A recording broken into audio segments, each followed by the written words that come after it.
Hey, Coach. Cisco wins last night 62-34. It is a victory, a district win. You're now 3-0 in district. Coach, tell us a little bit about the game. Let's start offensively. Offensively, very efficient. You scored almost every drive. A couple of turnovers there in the second half. Tell us your impression offensively. Well, for the most part, we were very pleased offensively. We scored quickly, and that actually, it was a great thing, but at the same time, it put our defense on the field too much. You know, we didn't establish drives. We scored 3 or 4 plays, which it's hard to gripe about.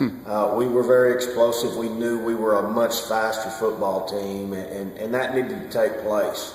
But at the same time, it's put our defense on the field for way too many reps for a very long period of time, and I think we saw that drag on at times last night. You mentioned earlier in the week you knew Hamilton would get there 3 or 4 yards. However, they were able to bust a couple of 2 or 3 big plays against your defense. Tell us defensively what happened and if you're able to try to stop that big play in future games. Well, 3 of those were we just did not line up right. And against a scheme like that, where they're getting you unbalanced, trying to gain an advantage on the edge, we didn't get moved a couple of times on one toss sweep that scored. We didn't get moved on one base dive that scored. And then there was another issue with one of the other touchdowns, and I can't remember who made the mistake, but we weren't lined up correctly. And that's pretty big in our scheme.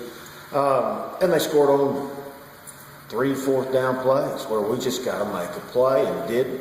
And that's, you know, obviously some things we've got to work on. They were 6 for 6 on 4th down, and we knew they were going to take chances. So we were a better football team. We knew, obviously, if they had the opportunity to have a short gain on 4th down, that they would take that risk, and they did last night and were successful. You mentioned Hamilton always gives you a little bit of trouble. What do you think it is about the Hamilton Bulldogs? For whatever reason, Hamilton kids, they're not fearful of Cisco. They always get after us. They've been getting after people for about a half. Most of the year they got after us for 3.5 quarters, and hats off to them. I thought they did a good job. They were well coached and had a good plan. Coach, thanks for your time. Off to Sea City next week. Thank you. Thanks, Coach.